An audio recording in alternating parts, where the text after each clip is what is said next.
saindo completamente do esconderijo. Não podemos controlar alguém com quem somos sinceros. Só podemos controlar as pessoas se contamos meias verdades, se aparamos o que é verdadeiro. Quando falamos a verdade total, nosso interior de repente está no exterior. Não há mais nada oculto. Para a maioria dos humanos, expor-se assim causa um medo incrível. A maior parte das pessoas caminha por aí pensando: meu Deus, se alguém pudesse olhar dentro de mim, se alguém pudesse ver o que está acontecendo aqui dentro, quais são os meus medos, quais são as minhas dúvidas, o que eu realmente percebo, ficaria horrorizado. A maioria das pessoas está se protegendo. Seguram muitas coisas. Não vivem uma vida honesta, verdadeira, sincera, porque se o fizessem, não teriam nenhum controle. Claro, elas não têm controle de forma alguma, mas perderiam a ilusão do controle. Então, aquele homem me contou sobre a noite maravilhosa que tivera e afirmou: para ser bem honesto, minha esposa e eu não sabemos se vamos continuar juntos. Muitos anos se passaram e eles ainda estão casados, mas naquele momento eles não sabiam. Ainda assim tiveram a honestidade de dizer isso. Tiveram a honestidade de saber que tinham iniciado algo ao dizer a verdade um ao outro, ao ser honestos e verdadeiros, mas não estavam tentando controlar o resultado. A maioria das pessoas não passa pela infância sem ter várias experiências de se sentirem machucadas por dizer a verdade. Ao longo do caminho, alguém lhes disse: você não pode dizer isso, ou você não deveria dizer isso, ou isso não foi apropriado. Como resultado, boa parte de nós tem um condicionamento profundo, subjacente, que nos diz que ser apenas quem somos não é bom. Fomos condicionados a acreditar que existem momentos em que é bom ser sincero e honesto, e que há ocasiões em que não convém ser verdadeiro e honesto.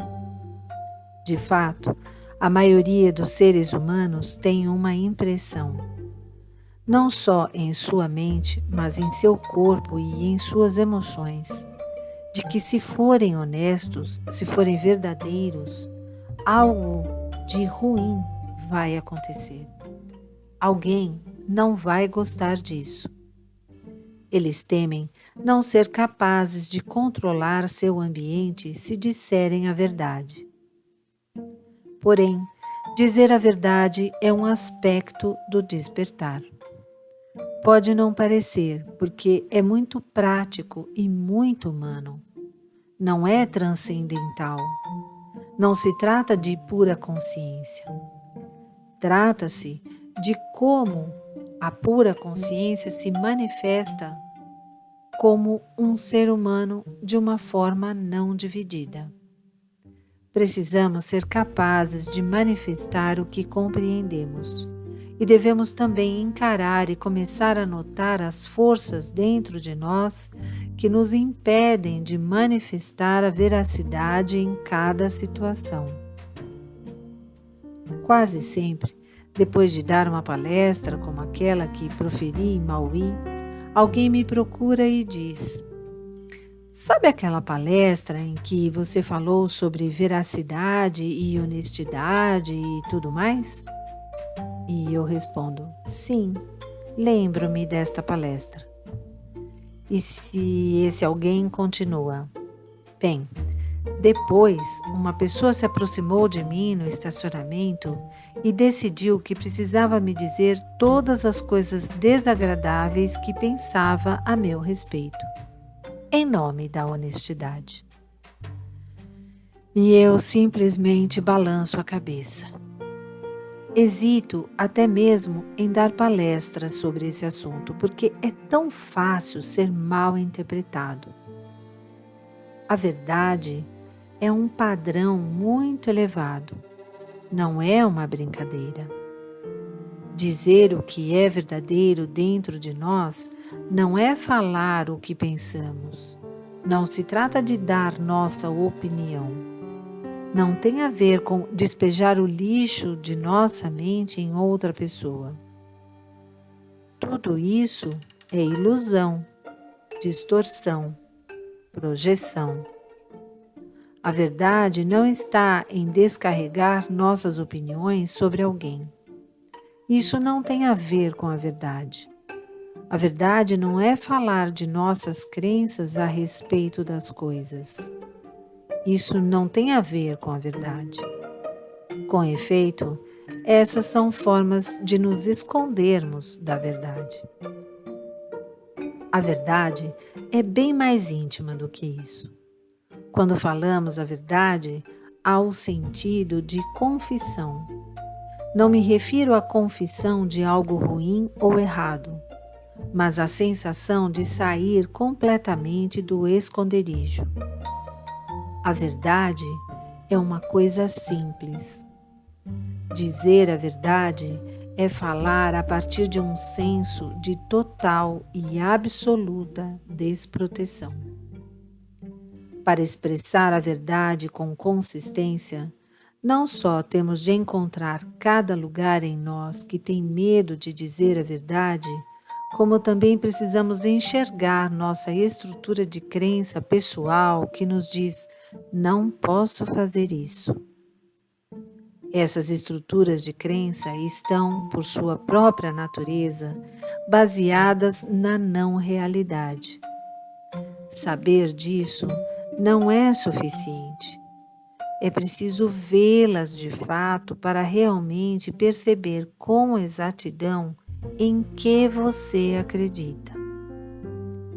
Quais são exatamente as estruturas de crença que o fazem entrar na dualidade, que o fazem entrar em conflito e se esconder?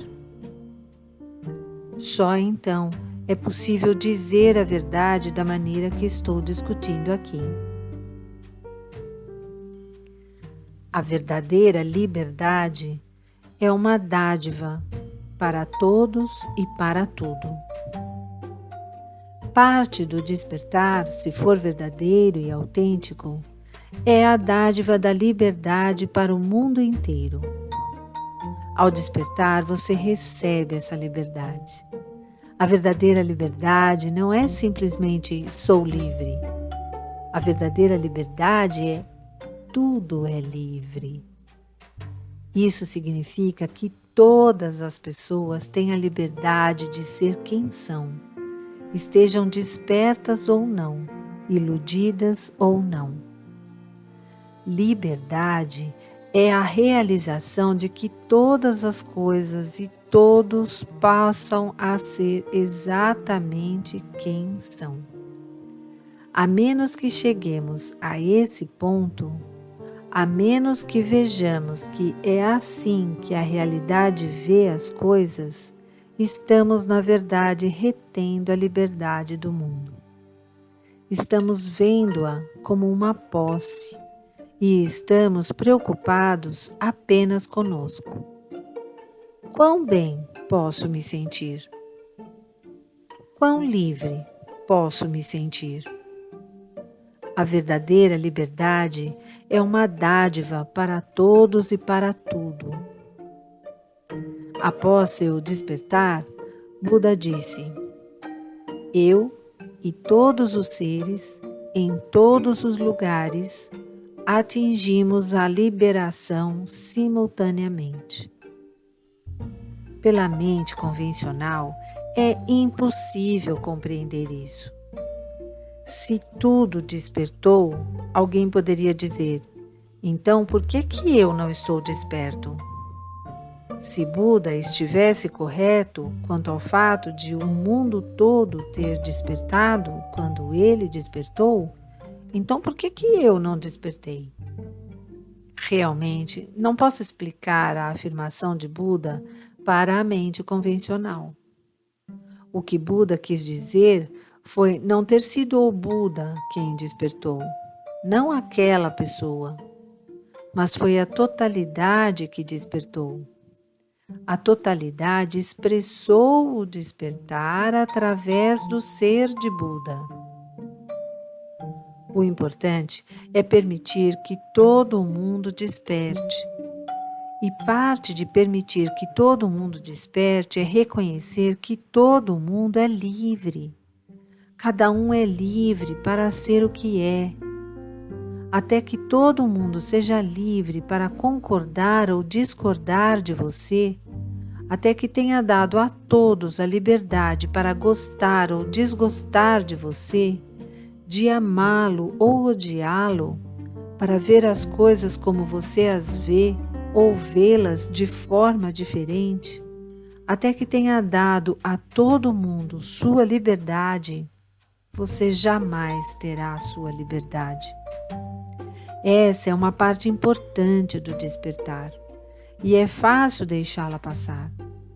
Reitero, se estivermos totalmente despertos, é impossível perdê-la.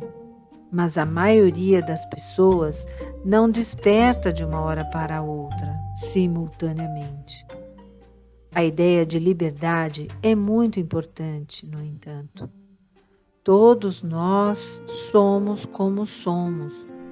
E somente quando todos têm a permissão de ser quem são, quando você lhes dá essa liberdade, a liberdade que já possuem, você encontra dentro de si a capacidade para ser honesto, real e verdadeiro. Não podemos ser verdadeiros enquanto estivermos esperando ou querendo que os outros concordem conosco. Isso vai fazer com que nos contraiamos. Talvez eles não gostem do que eu disse, talvez não concordem, talvez não gostem de mim. Quando nos protegemos, também estamos retendo a liberdade de todos os outros. Quando percebemos que somos um, e somente o Espírito que se manifesta como tudo e todos, então compreendemos que há total liberdade para todos. Existe certo destemor nessa concepção. Às vezes, as pessoas me procuram e dizem: bem, Adya, ainda existe um lugar dentro de mim e, com frequência, noto que é um lugar da infância bem tenra, que tem medo de ser apenas o que sei ser verdadeiro. E, claro, eu digo, é preciso olhar para isso e ver como você formou certas estruturas de crença baseadas no que aconteceu no passado. É preciso olhar para isso e ver se tais estruturas de crença são realmente verdadeiras. Mas também precisamos reconhecer que não temos como saber ou prever como o mundo nos acolherá. Parte de estar desperto é estar disposto a ser crucificado. Se pensamos que estar desperto significa que o mundo inteiro vai concordar conosco, então estamos totalmente iludidos. Jesus descobriu isso. Aqui estava um ser desperto, o Filho de Deus, como dizem no cristianismo. E o que aconteceu com o Filho de Deus? Foi crucificado por expressar o que sabemos ser verdadeiro. Na consciência humana, há um profundo tabu que diz não ser bom compreender a verdade do ser. Não estou falando necessariamente de fazer uma pregação a esse respeito. Estou falando de ser apenas o que você percebe. Esse tabu diz: isso não está certo. Você será crucificado por isso. Você será morto por isso. Claro, em nossa história humana, as pessoas foram mortas por isso. Em várias sociedades há uma longa tradição de eliminar ou matar seus verdadeiramente iluminados, pois a iluminação não se adequa ao estado de sonho. De fato, muitas vezes o estado de sonho sente-se ofendido e ameaçado pela verdadeira iluminação, pois um ser realmente iluminado não pode ser controlado. A ameaça de morte não poderia controlar Jesus. Ele viveria a vida como estava destinado a vivê-la, não importa se para ele isso significasse a vida ou a morte. Portanto, como seres humanos, não podemos ter essas ideias infantis de que a iluminação significa todos me amam. Talvez todos irão amá-lo, mas é mais provável que alguns vão amá-lo e outros não. Quando tiver dado ao mundo inteiro sua liberdade, então terá percorrido um longo caminho rumo ao descobrimento de sua própria liberdade.